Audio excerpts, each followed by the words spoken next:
ನಿಮ್ಮ ಜೀವನದಲ್ಲಿ ಅದು ಬೇರೂರಿ ನಿಂತ್ಕೊಳ್ಳಬೇಕು. ಆಮೇಲೆ ನನ್ನ ಜೀವನದಲ್ಲಿ ಈ ಜನವರಿ ಅಂದ್ರೆ 2025ನೇ ವರ್ಷ ಜಾನ್ವರಿ 1ನೇ ತಾರೀಕಿಂದ 2025ನೇ ವರ್ಷ ಡಿಸೆಂಬರ್ 31ನೇ ತಾರೀಕಿನವರೆಗೂ ಎಷ್ಟೋ ಕಹಿ ಅನುಭವ ಆಗಿದ್ದಾವೆ, ಎಷ್ಟೋ ಸಿಹಿ ಅನುಭವ ಕೂಡ ಆಗಿದ್ದಾವೆ. ಅಂದ್ರೆ ಎಷ್ಟೋ ದುಃಖಗಳು ನನ್ನ ಜೀವನದಲ್ಲಿ ಬಂದಿದ್ದಾವೆ, ಎಷ್ಟೋ ಸಂತೋಷದ ದಿನಗಳು ನನ್ನ ಜೀವನದಲ್ಲಿ ಬಂದಿದ್ದಾವೆ. ನನಗೆ ಬಂದ ನಿಮಗೇನಾಗಿ ಗೊತ್ತಿಲ್ಲ. ಕೆಲವರು ಒಂದೇ ಆಗಿರ್ತತೆ, ಕೆಲವರು 2 ಆಗಿರ್ತತೆ, ಕೆಲವರು 3 ಆಗಿರ್ತತೆ. 3 ಅಂದ್ರೆ ಏನು ಗೊತ್ತಾ? ಈ ಬದುಕೋದಕ್ಕಿನ್ನ ಯಾರ್ಯಾರಿಗೆ 2 ಅನುಭವ ಆಗಿದ್ದಾವೆ. ದುಃಖ ದಿನಗಳು ನನ್ನ ಎದುರಿಗೆ ಬಂದಿದ್ದಾವೆ, ಸಂತೋಷದ ದಿನಗಳು ನನ್ನ ಎದುರಿಗೆ ಬಂದಾವೆ. ಅಂಥವ್ರು ಒಂದ್ಸರಿ ಕೈ ತೋರಿಸಿದೆ. ಜನವರಿಯಿಂದ ಇವತ್ತಿನವರೆಗೂ, ಜನವರಿ 1ನೇ ತಾರೀಕಿಂದ ಇವತ್ತಿನವರೆಗೂ ದುಃಖದ ದಿನಗಳು ನನ್ನ ಎದುರಿಗೆ ಬಂದಿದ್ದಾವೆ. ದುಃಖದ ದಿನಗಳನ್ನು ದಾಟಿದ್ದೇನೆ, ಸಂತೋಷ ದಿನಗಳನ್ನು ಕೂಡ ದಾಟಿದ್ದೇನೆ ಅನ್ನೋರು ಒಂದ್ಸರಿ ಕೈ ತೋರಿಸ್ರಿ. ನಿಮ್ಮನ್ನ ಯಾರು ಅರೆಸ್ಟ್ ಮಾಡಲ್ಲ, ಪೊಲೀಸರು ಬರಲ್ಲ. ಇಲ್ಲಿ ಅವರ ವಾಕ್ಯ ಬಹಳ ಮುಖ್ಯ, ನಾವು ತೆಗೆದುಕೊಳ್ಳಬೇಕು. ಹೌದು, ಈ 2025ನೇ ವರ್ಷದ ಜಾನ್ವರಿ 1ನೇ ತಾರೀಕಿಂದ ಈ 31ನೇ ತಾರೀಕಿನವರೆಗೂ ನಾನು ಏನೇನು ಮಾಡ್ಬೇಕು ಅನ್ಕೊಂಡಿದ್ದೆ, ಮಾಡೋಕ್ಕಾಗಿಲ್ಲ ಅಲ್ಲ. ಕೆಲವು ಮಾಡಿದ್ದೇವೆ, ಕೆಲವು ಮಾಡಿಲ್ಲ. ಇನ್ನೂ ಬ್ಯಾಲೆನ್ಸ್ ಇದಾವೆ. ಬೈಬಲ್ ಪೂರ್ತಿ ಓದ್ಬೇಕು ಅನ್ಕೊಂಡಿದ್ದೆ, ಓದಕ್ಕಾಗಿಲ್ಲ. ಇವೆಲ್ಲ ನಮಗೆ ಕೆಲವು ಸಮಸ್ಯೆಗಳಿದಾವೆ. ಆದ್ರೆ ಇವತ್ತು ನಾನು ನಿಮ್ಮೊಟ್ಟಿಗೆ ಏನ್ ಹೇಳಕ್ ಭಾವಿಸ್ತೇನೆ ಅಂದ್ರೆ, ಈ 2025ನೇ ವರ್ಷದಲ್ಲಿ ನಾವು ಹೆಂಗಿರ್ಬೇಕು, ಇದ್ದಿದ್ ಸಾಕು. ಆದ ಬಗ್ಗೆ ಏನ್ ಮಾತಾಡಿದ್ರು ತಿರುಗಿ ಮಾಡಕ್ ಬರಂಗಿಲ್ಲ, ಇನ್ನು ಮಾಡೋದ್ರ ಬಗ್ಗೆ ಮಾತಾಡ್ಬೇಕು. ಇಲ್ಲಿದ್ದೀರಲ್ಲಮ್ಮ, ಅಡುಗೆ ಕೆಟ್ಟೋಗ್ಬಿಟ್ಟತೆ, ಅಡುಗೆ ಮಾಡಕ್ಕೆ ಕೆಟ್ಟೋಗ್ಬಿಟ್ಟತೆ. ಅಯ್ಯೋ ಕೆಟ್ಟೋಗತ್ತೆ, ಅಯ್ಯೋ ಕೆಟ್ಟೋಗತ್ತೆ, ಅಯ್ಯೋ ಕೆಟ್ಟೋಗತ್ತೆ, ಅಯ್ಯೋ ಕೆಟ್ಟೋಗತ್ತೆ. ಸರಿ ಹೋಗುತ್ತಾ? ಏನ್ ಮಾಡ್ಬೇಕು? ಅದ್ ಬಿಟ್ಬಿಡ್ಬೇಕು. ಮತ್ತೆ ಬೇರೆ ಪಾತ್ರೆಗೆ ಹಾಕಿ ಅಕ್ಕಿನೋ ಹಿಟ್ಟನೋ, ಅಕ್ಕಿ ಹಾಕಿದ್ರೆ ಅನ್ನ ಆಗುತ್ತೆ, ಹಿಟ್ಟು ಹಾಕಿದ್ರೆ ಮುದ್ದೆ ಆಗುತ್ತೆ. ಬೇರೆದನ್ನ ಮಾಡ್ಲಿಕ್ಕೆ ರೆಡಿ ಆಗ್ಬೇಕು. ಹ್ಞೂ ಅಂತೀರಮ್ಮ. ನೀವು ಯಾವುದೋ ಒಂದು ಅಳ್ಬೇಕಲ್ಲ, ಮೇಲೆ ಒಂದ್ಸರಿ ಕೆಳಗೆ ಒಂದ್ಸರಿ ಹ್ಞೂ ಅನ್ನ, ನೀವು ಹ್ಞೂ ಅನ್ರಿ, ಅಲ್ಲಿಗೆ ಬಂದು ವಾಕ್ಯ ಬಿಡುತ್ತೆ ನೋಡ್ರಿ. ನೀವು ನಾನು ಯೇಸು ನಂಬಿದ್ದೇನೆ, ದೇವರ ಮಗಳಾಗಿದ್ದೇನೆ, ದೇವ್ರ ಮಗನಾಗಿದ್ದೇನೆ, ನಾನು ಹೆಂಗಿರ್ಬೇಕು, ನಾನು ಹೆಂಗಿದ್ರೆ ದೇವ್ರು ಮೆಚ್ಕೊಳ್ತಾನೆ. ದೇವ್ರ ವಾಕ್ಯ ಒಂದ್ಸರಿ ಓದಿಕೊಳ್ಳೋಣವ. ಈಗ ನೇರವಾಗಿ ದೇವ್ರ ವಾಕ್ಯದ ಕಡೆಗೆ ನಾ ಬರೋಣ. ಅಪೊಸ್ತಲನಾದ ಪೌಲನು ಎಫೆಸದವರಿಗೆ ಬರೆದ ಪತ್ರಿಕೆಯಲ್ಲಿ ಒಂದು ಮಾತನ್ನ ನಿಮ್ಮೊಟ್ಟಿಗೆ ಮಾತಾಡಲಿಕ್ಕೆ ಭಾವಿಸ್ತೇನೆ. ಕರ್ತನಿಗೆ ಸ್ತೋತ್ರವಾಗಲಿ. 4ನೇ ಅಧ್ಯಾಯ 17ನೇ ವಚನವನ್ನ ಒಂದು ಸಾರಿ ನಾವು ಓದಿಕೊಳ್ಳೋಣ. ಪ್ರಿಯ ದೇವ ಜನರೇ,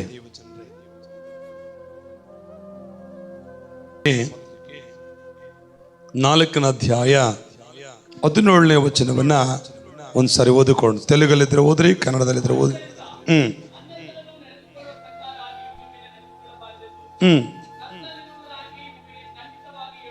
ದೇವರ ನಾಮಕ್ಕೆ ಸ್ತೋತ್ರವಾಗಲಿ. ಆದುದರಿಂದ ಅನ್ಯ ಜನರು ನಡೆದುಕೊಳ್ಳುವ ಪ್ರಕಾರ ನೀವು ಇನ್ನು ಮೇಲೆ ನಡೆದುಕೊಳ್ಳಬಾರದೆಂದು ಕರ್ತನಲ್ಲಿರುವವನಾಗಿ ನಿಮಗೆ ಖಂಡಿತವಾಗಿ ಹೇಳುತ್ತೇನೆ. ಕಣ್ಮುಚ್ಕೊಂಡು ನಾವು ಪ್ರಾರ್ಥನೆ ಮಾಡಿ. ನಮ್ಮನ್ನು ಬಹಳವಾಗಿ ಪ್ರೀತಿಸುವಂತ ನನ್ನ ಪ್ರಿಯ ಪರಲೋಕದ ತಂದೆಯಾದ ದೇವರೇ,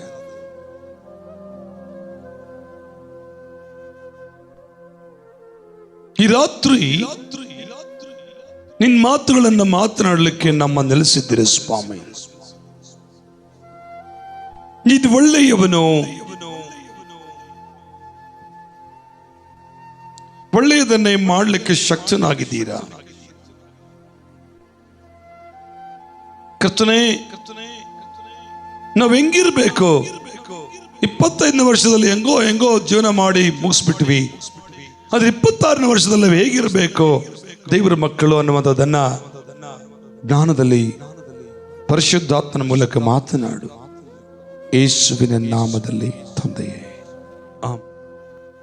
ಹಲ್ಲೆಲೂಯಾ. ಹೇಳಿ ಆಮೆನ್. ಜೋರಾಗಿ ಹೇಳಬೇಕು ಈ ವರ್ಡ್ ಆಮೆನ್. ಇದು ಜೋರಾಗಿ ಹೇಳೋದು ಸರಿ, ಅದರಾಗೆ ಬಂದ್ಬಿಡ್ತೈತೆ ಎಲ್ಲ. ಅದಕ್ಕೆ ನಾನು ಹೇಳಿದೆ ಆಮೇಲೆ, ಅದಕ್ಕೆ ಹೇಳೋಣ ಅಂತ ಹೇಳಿದೆ ನಾನು ನಿಮಗೆ. ಸ್ವಲ್ಪ ಅದ್ರಾಗನ ಸ್ವಲ್ಪ ಹೇಳಿದ್ರೆ ಚೆನ್ನಾಗಿರ್ತದಲ್ಲ. ಮತ್ತು ಬೇರೆ ಮಾರ್ಗ ಇಲ್ಲ, ನಾನು ನೋಡ್ತಾ ಇರ್ತೇನೆ, ಗಮನಿಸ್ತಾ ಇರ್ತೇನೆ. ನಿಮ್ಮನ್ನು ರೆಕಾರ್ಡ್ ಆಗ್ತದೆ. ನಾನು ರೆಕಾರ್ಡ್ ಇಟ್ಟಿನಿ ಇವತ್ತು, ಅದಕ್ಕೆ ಮೊಬೈಲ್ ಪಕ್ಕದಾಗ ಇಟ್ಕೊಂಡೇನೆ. CC ಕ್ಯಾಮ್ರಾ ರೆಕಾರ್ಡ್ ಆಗ್ತದೆ. ಅದು ಭಾನುವಾರ ಆಗ್ತೇನೆ, ಅದೇ ರೆಕಾರ್ಡ್ ಅಂತ ಓದ್ತೀನಿ ಇಲ್ಲಿ. ಹಲ್ಲೆಲೂಯಾ. ಬೈಬಲ್ ವಾಕ್ಯ ಹೇಳ್ತದೆ, ಇವತ್ತು ನಾವು ಈ ಅಪೊಸ್ತಲ ಪೌಲನು ಈ ಎಫೆಸ ಪತ್ರಿಕೆಯನ್ನ ಕ್ರಿಸ್ತ ಶಕ 60ನೇ ವರ್ಷದಲ್ಲಿ ಇದನ್ನು ಬರಿತಾನೆ. ಯಾಕೆ ಬರಿತಾನೆ? ಇದನ್ನ ಬರೀ ಉದ್ದೇಶವೇನೆಂದ್ರೆ, ಅಲ್ಲಿ ಬೈಬಲ್ ವಾಕ್ಯ ಹೇಳ್ತದೆ, ದೇವರ ನಂಬಿದ ಮಕ್ಕಳು, ವಿಶ್ವಾಸಿಗಳು, ರಕ್ಷಣೆಯನ್ನು ಹೊಂದಿದ ಮಕ್ಕಳು ನಂಬಿಕೆಯಲ್ಲಿ ನಿಂತುಕೊಳ್ಳಬೇಕು. ಅವರು ಜಾರಿ ಹೋಗಬಾರ್ದು, ಅವರು ಬಿದ್ದು ಹೋಗಬಾರ್ದು, ಅವರು ಸೋತು ಹೋಗಬಾರ್ದು, ಅವರು ಕುಗ್ಗಿ ಹೋಗಬಾರ್ದು, ಅವರು ನಶಿಸಿ ಹೋಗಬಾರ್ದು. ಅವರು ಧೈರ್ಯವಾಗಿ ನಿಂತ್ಕೊಳ್ಬೇಕು ಕರ್ತನ ಬರೋದವರೆಗೆ ಅನ್ನುವಂಥ ಉದ್ದೇಶಕ್ಕಾಗಿ ಈ ಪತ್ರಿಕೆ ಬರಿತಾ ಇದ್ದಾನೆ. ನಾವು ಹೆಂಗಿರ್ಬೇಕಂತ ಹೇಳ್ತಾನೆ ಅಂದ್ರೆ ಬೈಬಲ್ ವಾಕ್ಯ, ಆದುದರಿಂದ 17ನೇ ವಚನ 4ನೇ ಅಧ್ಯಾಯ 17ನೇ ವಚನದಲ್ಲಿ, ಆದುದರಿಂದ ಅನ್ಯ ಜನರು ನಡೆದುಕೊಳ್ಳುವ ಪ್ರಕಾರ ನೀವು ಇನ್ನು ಮೇಲೆ ನಡೆದುಕೊಳ್ಳ. ಇನ್ನು ಮೇಲೆ ಅಂದ್ರೆ ಇಲ್ಲಿವರೆಗೆ ನಡೆದೀವಿ ಅಲ್ಲ, ಇನ್ನು ಮೇಲೆ ಮಾಡಬೇಡ ಅಂದ್ರೆ ಏನರ್ಥ? ಮಾಡಿದೀವಿ ಅಂತ. Hello, hallelujah, hallelujah. ಹಿಂಗೆ ಮಾಡಪ್ಪ, ಹಲ್ಲೆಲೂಯ. ನಾನು ಹಂಗೆ ಹೇಳಿಲ್ಲ. ಜನರು ನಡೆದುಕೊಂಡಾಗ ನಾನು ನಡ್ಕೋಬಾರ್ದು. ಯಾಕೆ ನಡ್ಕೋಬಾರ್ದು ಅಂದ್ರೆ, ಏಸಪ್ಪ ನಮ್ಮನ್ನ ಪ್ರತ್ಯೇಕವಾಗಿ ಬೇರ್ಪಡಿಸಿದ್ದಾನೆ. ಆಮೆನ್. ಜೋರಿಗಳು ಹಲ್ಲೆಲೂಯ. ಅವ್ರು ಏನ್ ಮಾಡ್ತಾ ಇದ್ದಾರೆ? ಎಲ್ಲಾ ವಿಷಯಗಳಲ್ಲಿ ದೇವರಂದ್ರೆ ಗೊತ್ತಿದ್ದು ಕೂಡ ತನ್ನ ಇಷ್ಟ ಬಂದ ಆ ಮಾರ್ಗವನ್ನು ಹಿಡಿದುಕೊಂಡು ಹೋಗ್ತಾ ಇದ್ದಾರೆ. ಕೆಳಗಡೆ ಒಂದು ವಾಕ್ಯ ಇರ್ತದೆ, ಅದರ ಮುಂದಿತವಾಗಿ 18ನೇ ವಚನದಲ್ಲಿ, ಅವರು ನಿಷ್ಪ್ರಯೋಜನವಾದ ಬುದ್ಧಿಯುಳ್ಳವರಾಗಿ ನಡೆದುಕೊಳ್ಳುತ್ತಾರೆ. ಅವರ ಮನಸ್ಸು ಏನಾಗಿದಂತೆ? ಮಬ್ಬಾಗಿ ಹೋಗಿದೆ. ಅವರು ತಮ್ಮ ಹೃದಯದ ಕಾಠಿಣ್ಯದ ನಿಮಿತ್ತದಿಂದಲೂ ತನ್ನಲ್ಲಿರುವ ಅಜ್ಞಾನದ ನಿಮಿತ್ತದಿಂದಲೂ ದೇವರಿಂದಾಗುವ ಜೀವಕ್ಕೆ ಅವರೇನಾಗಿದ್ದಾರೆ? ಅನ್ಯರಾಗಿದ್ದಾರೆ. ಅನ್ಯ ಜನರು ನಡೆದುಕೊಳ್ಳಂಗೆ ನಡ್ಕೋಬಾರದು. ಅವರು ಪಾಪ ಮಾಡ್ತಾ ಇದ್ದಾರೆ, ಅವರು ತಪ್ಪು ಮಾಡ್ತಾ ಇದ್ದಾರೆ, ಅವರು ಕೆಟ್ಟ ಕೃತ್ಯಗಳಿಗೆ ಕೈ ಹಾಕ್ತಾ ಇದ್ದಾರೆ, ಅವರು ಮೋಸ ಮಾಡ್ತಾ ಇದ್ದಾರೆ, ಅವರು ನೀಚ ಕೃತ್ಯಗಳನ್ನು ಮಾಡ್ತಾ ಇದ್ದಾರೆ. ನೀನು ನಾನು ಹಾಗೆ ಮಾಡಬಾರ್ದು ಎಂಬುದಾಗಿ ಅಪೊಸ್ತಲ ಪೌಲನು ಎಫೆಸ ಪತ್ರಿಕೆಯಲ್ಲಿ ನಮಗೆ ಎಚ್ಚರಿಸ್ತಾ ಇದ್ದಾನೆ. ಹಲ್ಲೆಲೂಯ. ಜೋರಾಗಿ ಹಲ್ಲೆಲೂಯ. ಒಂದ್ಸಾರಿ ಜೋರಾಗಿ ಬಿಸಿ ಮಾಡ್ಕೊಳ್ಳಿ, ಜೋರಾಗಿ.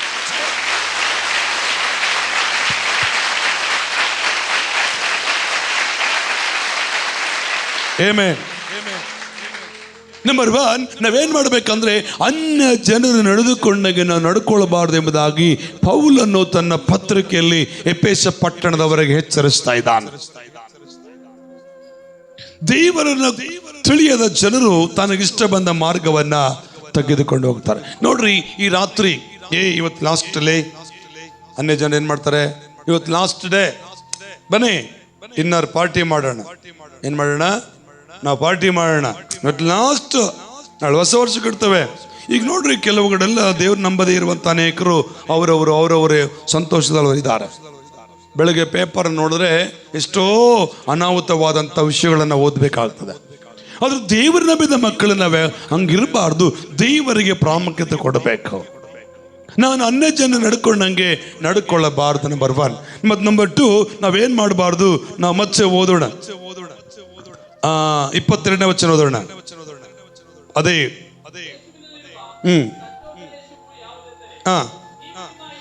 ನೀವು ನಿಮ್ಮ ಹಿಂದಿನ ನಡತೆಯನ್ನು ಅನುಸರಿಸದೆ ಪೂರ್ವ ಸ್ವಭಾವವನ್ನು ತೆಗೆದು ಹಾಕಿ ಬಿಡಬೇಕು. ಅದು ಮೋಸಕರವಾದ ದುರಾಸೆಗಳಿಂದ ಕೆಟ್ಟು ಹೋಗಿರುವಂತದ್ದಾಗಿದೆ. ಆಮೇಲೆ ಎರಡನೇದಾಗಿ ನಾವೇನ್ ಮಾಡ್ಬೇಕಂದ್ರೆ, ನಮ್ಮ ಪೂರ್ವ ಸ್ವಭಾವವನ್ನ ಬೈಬಲ್ ಸ್ಪಷ್ಟವಾಗಿ ಹೇಳ್ತದೆ, ನೀವು ನಿಮ್ಮ ಹಿಂದಿನ ನಡತೆಯನ್ನು ಅನುಸರಿಸದೆ, ಹಿಂದಿನ ನಡತೆಯನ್ನಂದ್ರೆ ಇದುವರೆಗೂ ನೀನು ಸುಳ್ಳು ಹೇಳ್ತಾ ಇದ್ದೆ, ಕಳ್ತನ ಮಾಡಿದೆ, ಮೋಸ ಮಾಡ್ತಾ ಇದೆಯಾ, ಏನ್ ಮಾಡ್ತಾ ಇದೆಯೋ ಅದನ್ನು ಮಾಡಬಾರ್ದು, ಅದನ್ನು ಬಿಟ್ಟು ಬಿಡಬೇಕು. ದೇವರಿಗೆ ವಿರುದ್ಧವಾದ ಕೃತ್ಯ ಯಾವುದಾದ್ರೂ ಇದ್ರೆ, ದೇವರಿಗೆ ಬೆಚ್ಚಲಾರದ ಕಾರ್ಯ ನಿನ್ನ ಒಳಗೆ ಯಾವುದಾದ್ರೂ ಇದ್ರೆ ಅದನ್ನು ಇವತ್ತು ರಾತ್ರಿ ಬಿಟ್ಟು ಬಿಡಬೇಕೆಂಬುದಾಗಿ ದೇವರು ನಿನ್ನನ್ನು ನಾನು ಎಚ್ಚರಿಸ್ತಾ ಇದ್ದಾನೆ. ಆಮೆನ್. ಹಲ್ಲೆಲೂಯಾ. ನಂಬರ್ 1, ನಾವೇನ್ ಮಾಡಬಾರ್ದಂತೆ? ಅನ್ಯ ಜನರು ನಡೆದುಕೊಂಡಾಗ ನಡ್ಕೊಳ್ಬಾರ್ದು. ಎರಡನೇದಾಗಿ ನಾವು ಇಂದಿನ ನಡತೆಯನ್ನು ಅನುಸರಿಸದೆ. ಹಲೋ ಹೇಳಿ, ಹಲ್ಲೆಲೂಯಾ. ಹಿಂದಿನ ನಡತೆಯನ್ನು ಅನುಸರಿಸದೆ ಬೈಬಲ್ ಸ್ಪಷ್ಟವಾಗಿ ಹೇಳ್ತದೆ, ನೀವು ನಿಮ್ಮ ಹಿಂದಿನ ನಡತೆಯನ್ನು ಅನುಸರಿಸದೆ ಪೂರ್ವ ಸ್ವಭಾವವನ್ನು ತೆಗೆದು ಹಾಕಿ ಬಿಡಬೇಕು. ತೆಗೆದು ಹಾಕಿ ಬಿಡಬೇಕು, ತೆಗೆದು ಇಡಬೇಕಲ್ಲ. ನಾವು ಹಂಗ್ ಮಾಡಲ್ಲ, ಮನೆಗೆ ತೆಗೆದಿಟ್ಟು ಬಂದಿರ್ತೇವೆ. ಮತ್ತೆ ಮನೆಗೆ ಹೋದಾಗ ಇವಾಗಿಲ್ಲ, ಎಲ್ಲಿದಾವು? ಮನೆ ಆಗಿದಾವ. ಇಲ್ಲಿ ಸಿಗಿಸ್ಕೊಂತಾರಲ್ಲಮ್ಮ, ಇಟ್ಟಕ್ಕೊಂದು ಗಂಟೆ ಬಂಗಾರದ್ದು ಏನದು ಹೇಳ್ಕೊಡ್ರಮ್ಮ ಸ್ವಲ್ಪ. ಏಸಪ್ಪ ಹೇಳ್ತಾನೆ, ನಾವೇನ್ ಮಾಡ್ತೇವೆ? ತೆಗೆದಿಟ್ಟು ಬಂದಿರ್ತೇವೆ, ಗುರುತು ಕಲ್ಲು ಗುಟ್ಟು ಇಟ್ಟಿರ್ತೇವೆ. ಇಲ್ಲಿ ನಾನು ಮತ್ತೆ ಸಿಗಬೇಕಲ್ಲ ಅದು. ಅದ್ರ ಬೈಬಲ್ ಹಂಗೆ ಹೇಳ್ತಾ ಇಲ್ಲ. ನೀನ್ ದೇವರ ನಂಬಿದ ಮಗನಾಗಿ, ಯೇಸು ಸ್ವಾಮಿ ಆರಾಧಿಸುವಂತ ಆರಾಧಕನಾಗಿ, ಸತ್ತ ದೇವರ ನಂಬಿಕೊಂಡ ನೀನು ತೆಗೆದು ಹಾಕ್ಬೇಕು, ತಿರುಗಿ ಅದನ್ನ ನೋಡಬಾರ್ದು. ಹಲ್ಲೆಲೂಯಾ. ಇಲ್ಲಿ ಕುಂತಿದ್ದೀರಿ ನೀವೀಗ, ಮನೆಗಿಟ್ಟು ಬಂದಿರಿ. ನಿಮಗೆ ಗೊತ್ತದ, ನಾನು ಹೇಳಂದ್ರೆ ಹೇಳ್ತೀನಿ ಯಾರು ಇಟ್ಟು ಬಂದಾರಂತ. ಏನಂದಲ್ಲಪ್ಪ, ಸ್ವಲ್ಪ ಹೆಲ್ಪ್ ಮಾಡಪ್ಪ. 23 ವರ್ಷ ನನ್ನ ಅನುಭವ ಇದೆ ನಿಮ್ಮ ಜೊತೆಯಲ್ಲಿ. ಒಂದು ದಿವಸ 2 ದಿವಸ ಜೀವನ ಅಲ್ಲ ನನ್ನ ಜೀವನ. ಅದಕ್ಕೆ ಒಂದು ಹಾಡಾಡೇನಿ, ಸಾಕು ಏಸಪ್ಪ ನಿನ್ನ ಮಾತು ಸಾಕು ಏಸಪ್ಪ ಅಂತ. ಕರ್ತನೇ ಸ್ತೋತ್ರವಾಗ್ಲಿ. ನಂಬರ್ 2, ನಾವೇನ್ ಮಾಡಬೇಕು? ನಾವು ನಮ್ಮ ಹಿಂದಿನ ನಡತೆಯನ್ನ ಅನುಸರಿಸದೆ ಅದನ್ನು ತೆಗೆದು ಹೇಳಿ. ಈಗ ನನ್ನ ಕೈಲಿ ಇದೇನಿದೆ? ಏನೈತೆ? ಪ್ಲಾಸ್ಟಿಕ್ ಹೂವ. ಈ ಬಂಗಾರದ ಹೂವ ಅಲ್ಲ ಗಂಗಣ್ಣ, ನಾನು ಬಂಗಾರ ಅಂತ ನೆನಪಿದ್ದಾನ, ನೀನು ನನ್ನ ಕಡೆ ಇನ್ನಿಷ್ಟ ಅಂತ. ನನ್ನ ಕೈಲಿ ಪ್ಲಾಸ್ಟಿಕ್ ಹೂವ ಇದೆ. ಈಗ ನಾನು ಏನ್ ಮಾಡಿದೆ?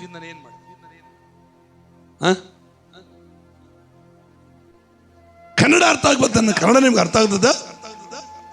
ಕಾಣ್ತದ? ನಾನು ಏನ್ ಮಾಡಿದೆ? ಈಗ ಅಲ್ಲಿ ತಗೊಂಡೆ, ನೆಕ್ಸ್ಟ್ ಏನ್ ಮಾಡಿದೆ? ಹೇಳಪ್ಪ ಕರೆಕ್ಟ್. ಯಾರು ತೆಗೆದಿಟ್ಟಿನ? ನೋಡಿದ ನೀನು? ಕರೆಕ್ಟ್ ನೋಡಿಯಾ?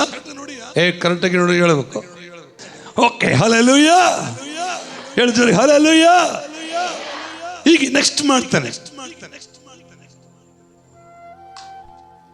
ಈಗ ಏನ್ ಮಾಡಿದೆ? ಅಲ್ಲಿಡ್ಲಿಲ್ಲ, ನಾನು ಅಲ್ಲಿಟ್ಟಿಲ್ಲ. ಸುಳ್ಳು ಹೇಳ್ಬೇಡ್ರಿ. ಮತ್ತೆ ಅದೇ ವಸ್ತು ಅಲ್ಲಿತ್ತು, ಆ ಕಡೆ ಒಂದು ರೀತಿಯಲ್ಲಿ ಮಾಡಿದೆ, ಈ ಕಡೆ ಒಂದು ರೀತಿಯಲ್ಲಿ ಮಾಡಿದೆ. ಅದನ್ನು ಏಸಪ್ಪ ಏನಂತ ಹೇಳ್ತಾನೆ? ಹಂಗ ಮಾಡೋದು ಹೇಳ್ತಾನೆ, ಹಿಂಗ್ ಮಾಡೋದು ಹೇಳ್ತಾನ. ನನ್ನ ಏಸಪ್ಪನ ವಾಕ್ಯ ಹಿಂಗ್ ಮಾಡೋದು ಹೇಳ್ತಾನ, ಇಲ್ಲ ಹಂಗ್ ಮಾಡೋದು ಹೇಳ್ತಾನ? ನಿನ್ ಕೈ ಮ್ಯಾಲ ಬರೋದು ಬಿಡಂಗಿಲ್ಲ ನಾನು. ಸ್ವಾಮಿ ನೀನೇ ಯೇಸು ಸ್ವಾಮಿನೋ ಯಾವ ಸ್ವಾಮಿನೋ ಗೊತ್ತಿಲ್ಲ. ಸ್ವಾಮಿ ನಾನು ಹಿಂಗ್ ಮಾಡಿದ್ನ ಹಂಗ್ ಮಾಡಿದ್ನ, ನನ್ನ ಕೈ ನೀನ್ ಹಾಕಿ ಹಿಂಗಂತಿ? ಬೈಬಲ್ ವಾಕ್ಯ ಹೇಳ್ತದೆ, ಇವತ್ತು ದೇವರ ನಂಬಿದ ಮಗನ್ ನೀನು, ದೇವರ ನಂಬಿದ ಮಗಳು ನೀನು ತೆಗೆದು ಹಾಕ್ಬೇಕು, ತೆಗೆದು ಇಡಬಾರ್ದು. ಹಲ್ಲೆಲೂಯಾ. ಜೋರಾಗಿ ಹಲ್ಲೆಲೂಯಾ. ಬೈಬಲ್ ವಾಕ್ಯ ಹೇಳ್ತದೆ, ಪೇತ್ರನು ಯೇಸುವಿನ ಜೊತೆಯಲ್ಲಿ 3.5 ವರ್ಷಗಳ ಕಾಲ ಇದ್ರು. 3.5 ವರ್ಷಗಳ ಕಾಲ ಯೇಸು ಸ್ವಾಮಿ ಮೂಲಕ ಅದ್ಭುತ ಕಾರ್ಯಗಳನ್ನು ಮಾಡಿ ನೋಡಿದ್ರು ಕೂಡ ಯೇಸು ಸ್ವಾಮಿ ಆತನಿಂದ ಬಿಟ್ಟು ಹೋದ್ಮೇಲೆ ತಿರುಗಿ ಬಲೆ ತಗೊಂಡು ಹೋದ್ನಂತೆ ಮೀನು ಹಿಡಿಯಕ್ಕೆ. ಎಲ್ಲಿಗೆ ಹೋದ್ನಂತೆ? ಯಾಕೆ ಹೋದ ಗೊತ್ತಾ? ಆ ಪೇತ್ರನ ಬಲೆನ್ ಬಿಸಾಕಿ ಬಂದದಿಲ್ಲ. ಏನ್ ಬಂದಿದ್ದ? ತೆಗೆದಿಟ್ಟು ಬಂದಿದ್ದ. ಇವತ್ತು ನೀನು ಯೇಸು ನಂಬಿಯಾ? ಎಷ್ಟು ಯೇಸು ನಂಬಿದ್ದೀರಾ? ಮೇಲೆ ಯೇಸು ನಂಬಿದ್ದೀರಾ? ಯೇಸು ನಂಬಿದ್ದು ನಿಜವಾಗುವುದಾದ್ರೆ, ಯೇಸು ನಂಬಿದ್ದು ಸತ್ಯವಾಗುವುದಾದ್ರೆ ನೀನು ತೆಗೆದು ಇಡಬಾರ್ದು, ತೆಗೆದು ಹಾಕಬೇಕು. ಹಳೆ ಒಡಂಬಡಿಕೆಯ ವ್ಯಕ್ತಿ ಬರ್ತಾನೆ, ಎಲಿಯನು ಶಿಷ್ಯನಾದ ಎಲಿಷನನ್ನ ಒಂದು ಹೊಲದಲ್ಲಿ ಎಲಿಯನ್ನು ಹಾದು ಹೋಗುತ್ತಿರ್ಬೇಕಾದ್ರೆ ಎಲಿಯನ ಕಂಬಳಿ ಎಲಿಸನ ಮೇಲೆ ಬೀಳ್ತದೆ. ಅವಾಗ ಎಲಿಷನಿಗೆ 12 ಜೋಡಿ ಎತ್ತಿರ್ತಾವೆ. ಎಷ್ಟಿರ್ತಾವೆ? 12 ಜೋಡಿ. ಎಲ್ಲ ವಾಕ್ಯ ಓದಿಸ್ಲಿಕ್ಕೆ ನನ್ನ ಸಮಯ ಕಡಿಮೆ ಅಂತ ಹೇಳ್ತಾನೆ. 12 ಜೋಡಿ ಎತ್ತಿರ್ತಾವೆ. 12 ಜೋಡಿ ಎತ್ತಿಗೆ ಕುಂಟೆಗಳು, ಮಡಿಕೆಗಳು ತೋರಿಸಮೆ ಇದೆಯಲ್ಲ ನಿಮ್ಮೂರಾಗ ಅದಾವ? ಏನದಾವು? ಅದಾವ ಏನು?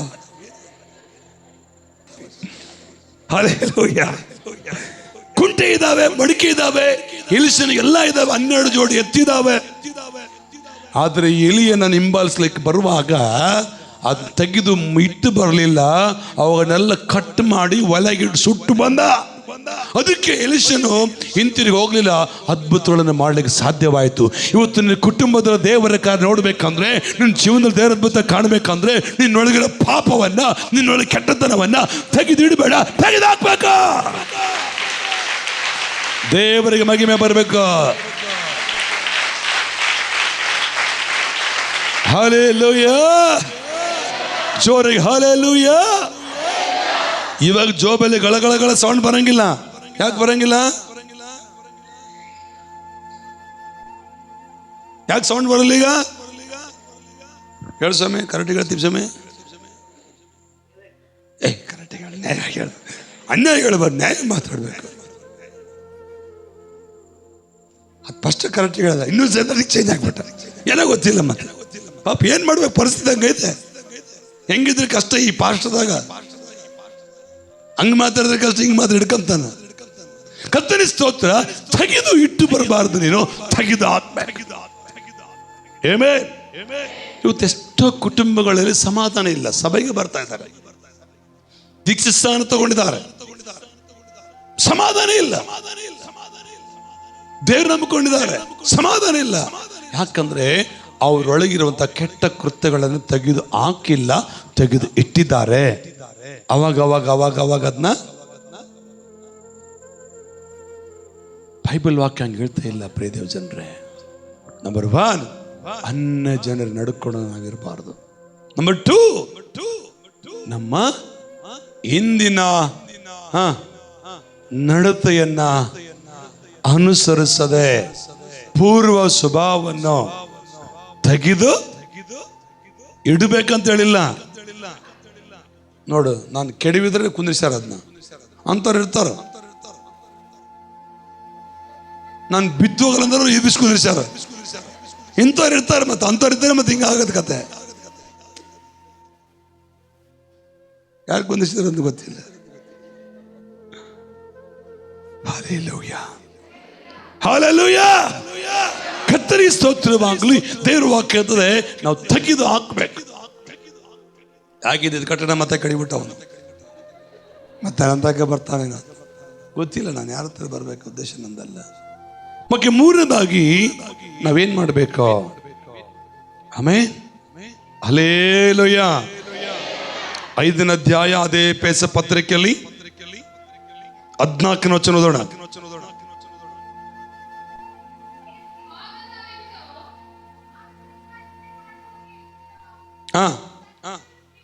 ಸತ್ತವರನ್ನು ಬಿಟ್ಟು ಎದ್ದೇಳು.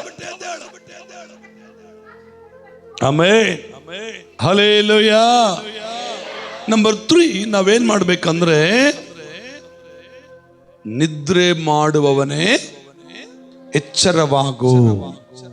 ಅಂದ್ರೆ ನಾವು 3ನೇದಾಗಿ ಏನ್ ಮಾಡ್ಬೇಕಂದ್ರೆ, ನಾವು ಎಚ್ಚರವಾಗಿರ್ಬೇಕು. ನಾವು ಎಚ್ಚರ ತಪ್ಪುವಾಗ ಅನಾಹುತಗಳು ನಮ್ಮ ಕುಟುಂಬಕ್ಕೆ ಬರ್ತಾವೆ, ಅಪಾಯಗಳು ನಮ್ಮ ಮನೆಗೆ ಬರ್ತವೆ. ಸ್ವಾಮಿ ಒಂದು ಮಾತು ಹೇಳ್ತಾನೆ ಶಿಷ್ಯರಿಗೆ, ಏನಂತಾನೆ? ಶೋಧನೆಗೆ ಒಳಗಾಗದಂತ ನಿದ್ದೆ ಮಾಡಿರಿ.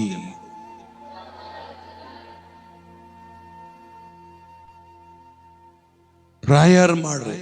Very nice, super, correct. ಅಕ್ಕ ಸತ್ಯ ಹೇಳಿದ್ದಾರೆ.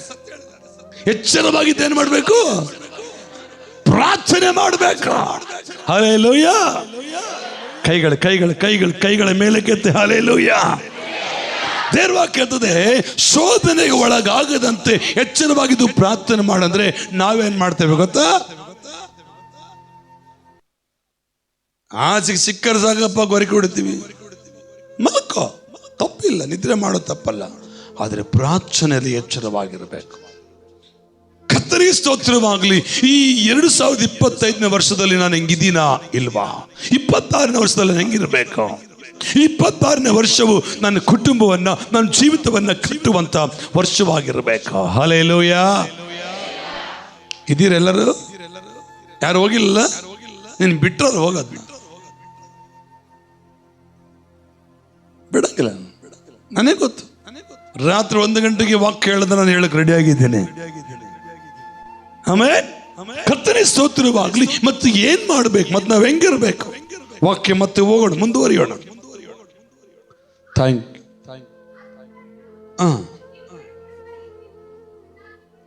ಅದು ಬೇಡಮ್ಮ, ಆಮೇಲೆ ಬರೋದು ವಾಕ್ಯ 4ನೇ ಅಧ್ಯಾಯ 31ನೇ ವಚನ.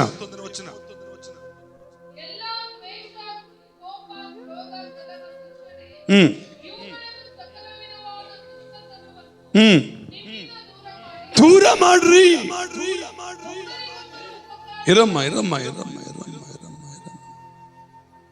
ಇರಮ್ಮನೋ ಈರಮ್ಮನೋ ಗೊತ್ತಿಲ್ಲ. ನಾನು ಹೆಂಗೆ ಹೇಳಿನ ಅರ್ಥ ಆಗ್ಬೇಕಷ್ಟೇ. ನಮ್ಮವರಾಗ ಇರಮ್ಮದಳ, ನಮ್ಮ ಜರ್ಸ ಗುರಮ್ಮ ಕೂಡ ಅದಾಳ. ಗುರಮ್ಮ ನಮ್ಮಮ್ಮ, ಈರಮ್ಮ ಬೊಮ್ಮಗ್ನಳಯಮ್ಮ. ಇರ್ತಾರ. ಹಲ್ಲೆಲೂಯಾ. ಬೈಬಲ್ ವಾಕ್ಯ ಹೇಳ್ತದೆ ನಾವ್ ಹೆಂಗಿರ್ಬೇಕಂತ ಹೇಳ್ತಾನಂದ್ರೆ, ಇನ್ನೊಂದ್ಸರಿ ಓದೋಣ. సమస్తమైన ద్వేషము, కోపము, క్రోధము, అల్లరి, సకలమైన దుష్టత్వము మీరు ವಿಸರ್ಜಿಂಚುಡಿ. ಕನ್ನಡದಲ್ಲಿ ಬಹಳ ಚೆನ್ನಾಗಿದೆ.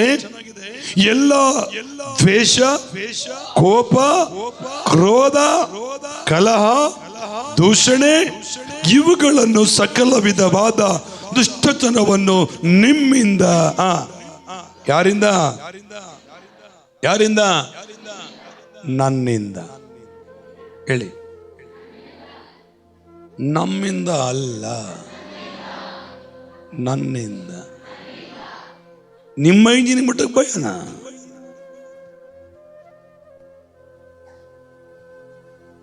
ಅಂದ್ರೆ ಇಷ್ಟ ಹೇಳ್ಬೇಕು, ಹೆಂಗ್